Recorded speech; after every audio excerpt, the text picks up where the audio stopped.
Okay, here's a look at Robot Paradise RP-01C Cassetticons. So here's a look at the front of the box. And the back of the box, you get your product images and the bio. And the side of the box, Robot Paradise RP-01C, and it's actually all the same on the top and the bottom and the other side. And of course, you get the instructions booklet, which does show you everything that you get. And here you could see Overkill. I don't know his alternate name, but he does have these guns that you could attach. The same thing with Slugfest. And here with their Autoscout, yeah, he comes with these energy crystals. I forgot what those were called, but it's from that episode. And then Buzzsaw. And in terms of the transformation, you really don't need this. And you really don't even need their video because this is actually something you could figure out. And in my opinion, I think when they're easy to transform, I think you don't need instructions video because it takes away from the fun of figuring out how to transform them. So as long as it's easy to transform, I think you don't need the instructions. But okay, so that's what you get with the instructions. And then the other accessories they didn't show you in the books is you get the cassette case holders for each one of these when they transform into the cassette.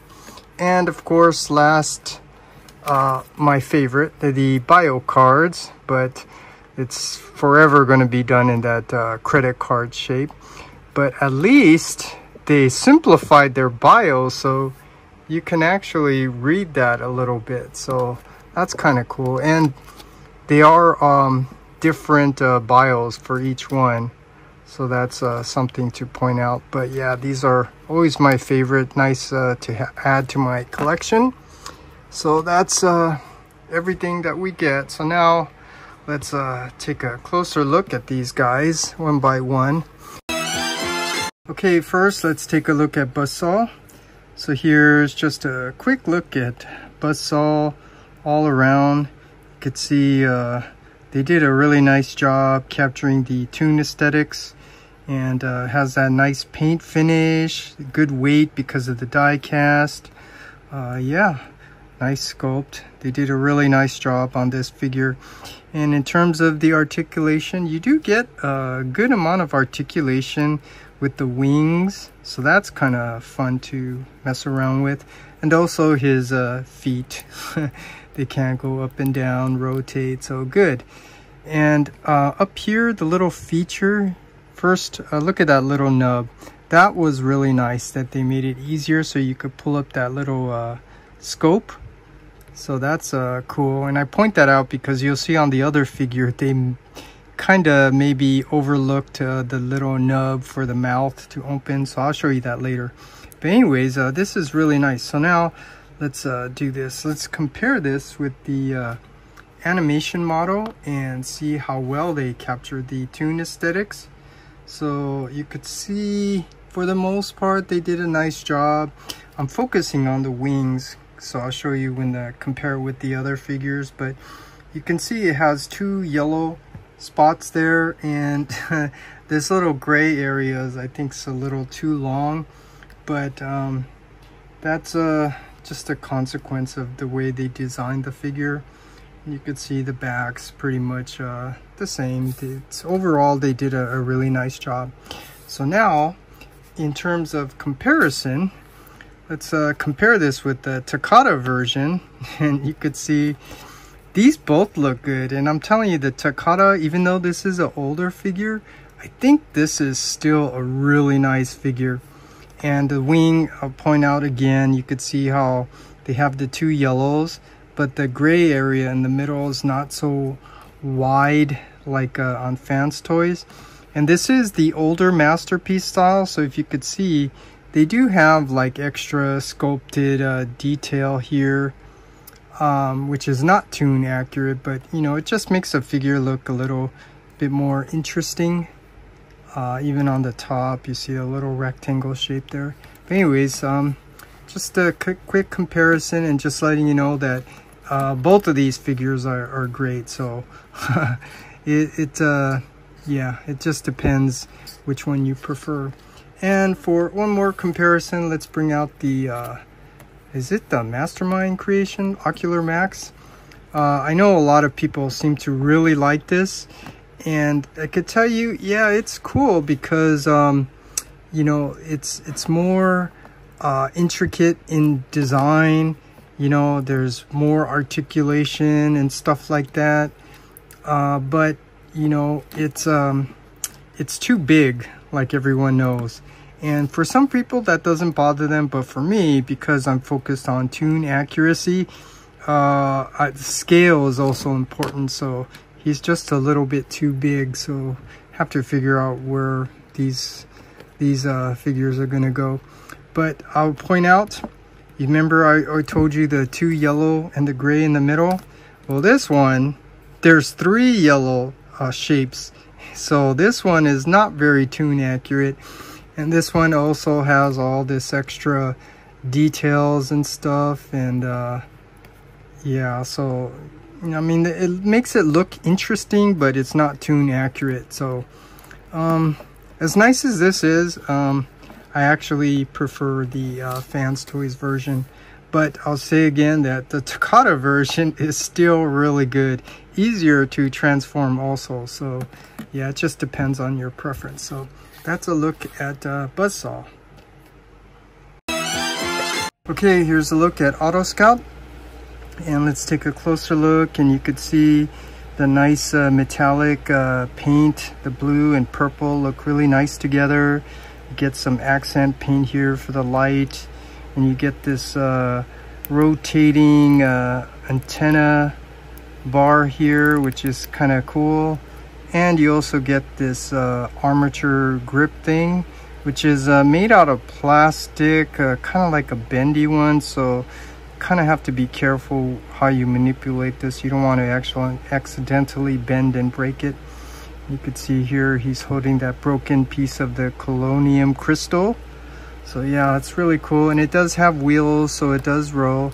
And this side is showing all the screws, so let's put it this side. But yeah, this is really cool. And in terms of the comparison, well, first of all, this is in my chug line. This is from the Gears of War. So this is like the chug line. So this is an older figure, not really meant to be a masterpiece, but it is kind of masterpiece scale. So you could see the difference here.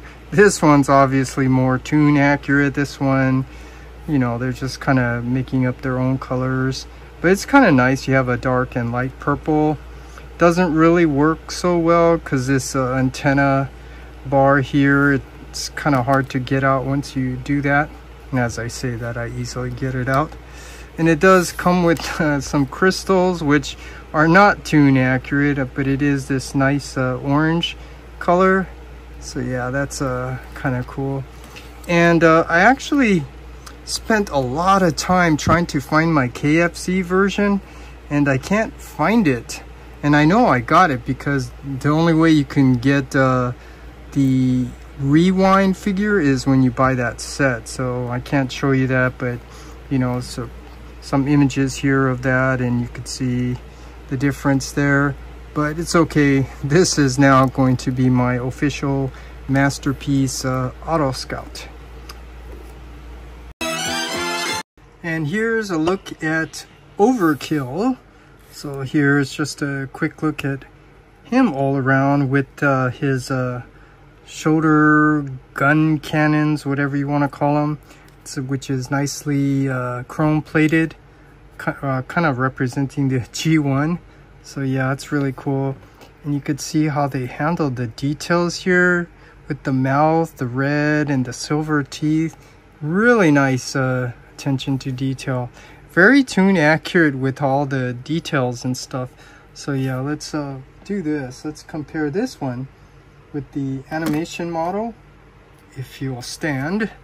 And you could see, first of all, he's not supposed to have this, and I think the animators were too lazy to animate that, so this is actually more tune accurate, easier to animate that way. So you could see they did a nice job capturing the details from the tune aesthetics. Really nice. And I just wanted to point out one little minor nitpicky thing. I'm gonna have them pose this way, because this side you could see it's exposing all these screws, which is just a consequence of you know, the way the figure is made. You know, they have a left and right side, so one side's going to have the screw. It's not like a Buzzsaw here where they have a top and a bottom, so you can put the screws on the bottom so you don't see it. But anyways, I just thought I'd point that out. So yeah, here's a look at Overkill. And for some comparisons, let's first compare this with the original G1. And you could see the difference here between the two. Let's do this. Let's take off his thing so you could see. Obviously, just like the G1, they always do something that's off. So you could see the tail's blue, his thighs are blue, not very tune accurate, but this one is. So I laugh because, you know, that's just so typical of the original G1. They always seem to do something like that. So that's a look at the G1. Let me put this back on. And then for the other comparison, I have the, I don't know, I don't remember. I don't know if this is KFC or, I don't remember. But this is another third-party company. And again, you could see there's so many different ways you could design things. And yeah, this is an older design. I think they were confused, Masterpiece or Chug scale. So this technically still goes with my Chug collection. But yeah, you could see the difference here. Also not very tune accurate with the blue thighs and the blue tail. So yeah, there's a look at that. And then the there was another third-party company that I recently just got this. I don't remember, but I got this to go with my mainline retail collection.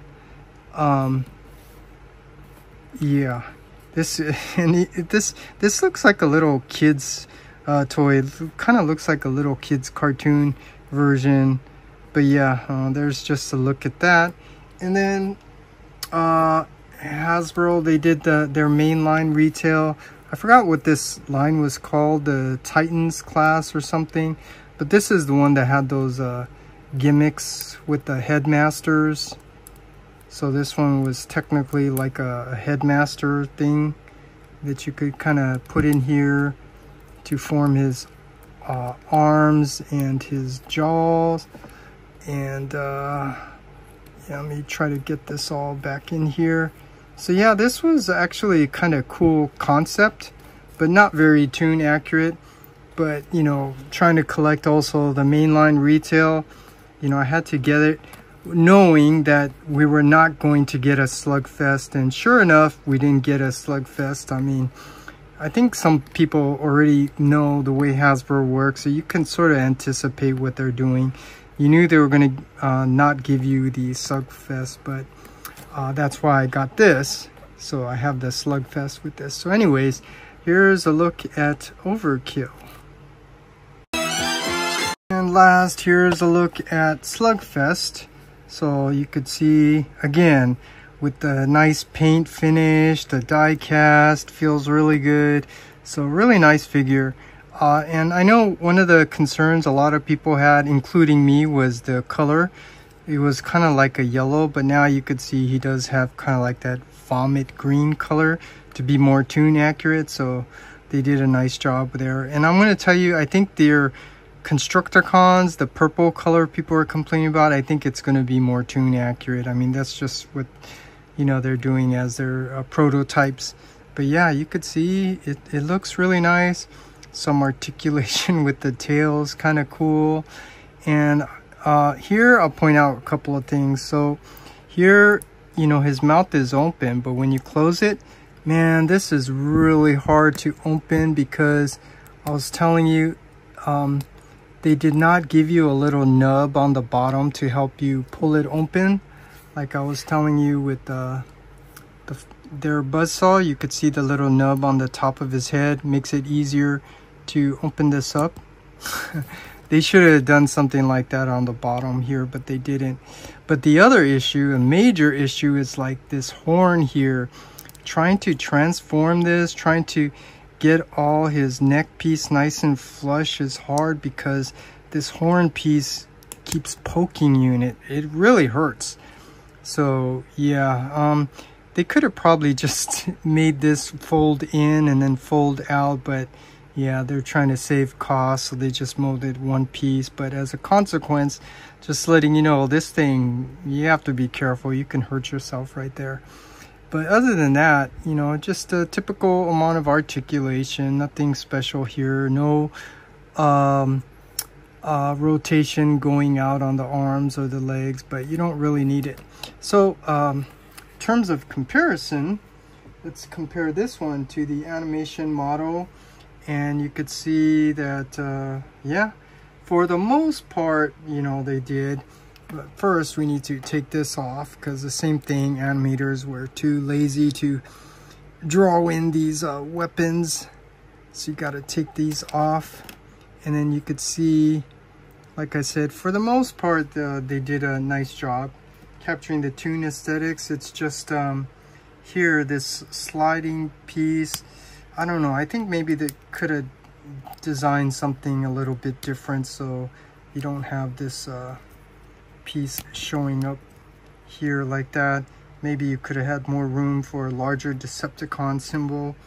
But yeah, there's nothing special to point out about these guys. It's just nice to have the whole set.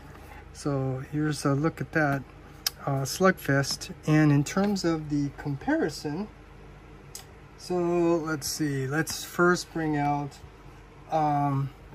again, I forgot which company made this, but this is their, what I like to call the masterpiece wannabe.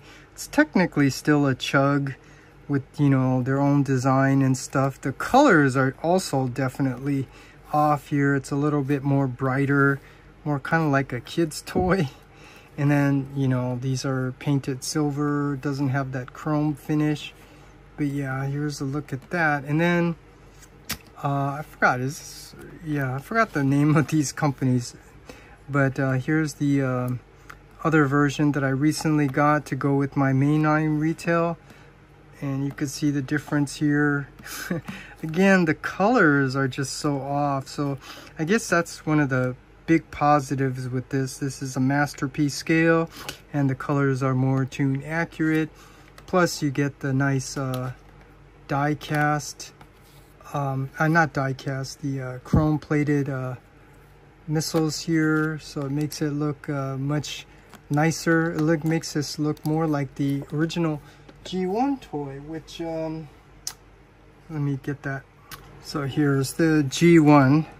So you could see this one, at least the colors are a little bit more toon accurate, but because this is G1, yeah, the quality is not as premium as the Fans Toys or Robot Paradise masterpiece version. But yeah, here's just a quick look at all these guys. So now let's go ahead and transform these guys into their alt mode and take a look at that.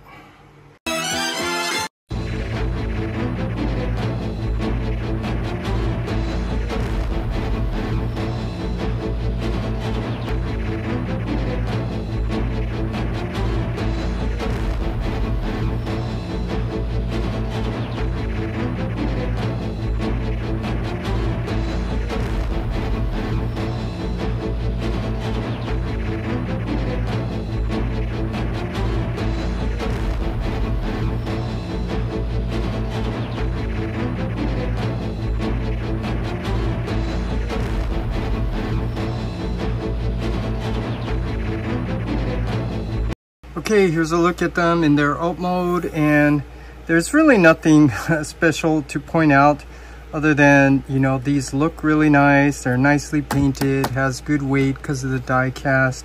But here's just a look at all of them all around. And yeah, they do fit in a Sound Blaster or Sound Waves chest, 2 of them, but yeah, you just probably want to be careful when you're putting them in there. And just to show you, the other feature you have is they can go in the protective case here, like so.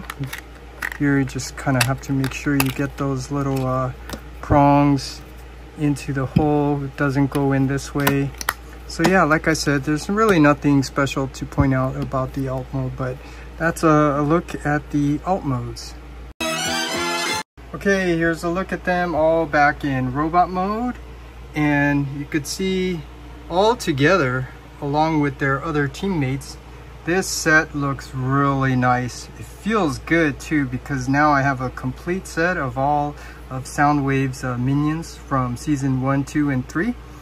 And there's nothing really special to point out about this other than, you know, they're just your typical fans toys with a nice paint finish and a die cast.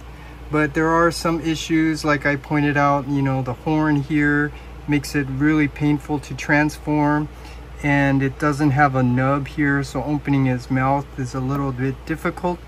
Maybe it was an oversight because, you know, they did give you the little nub on Buzzsaw's head to bring out his scope.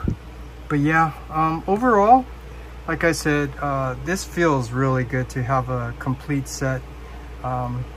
So with that said, I'll just end my review here for the Robot Paradise RP-01C Cassetticons.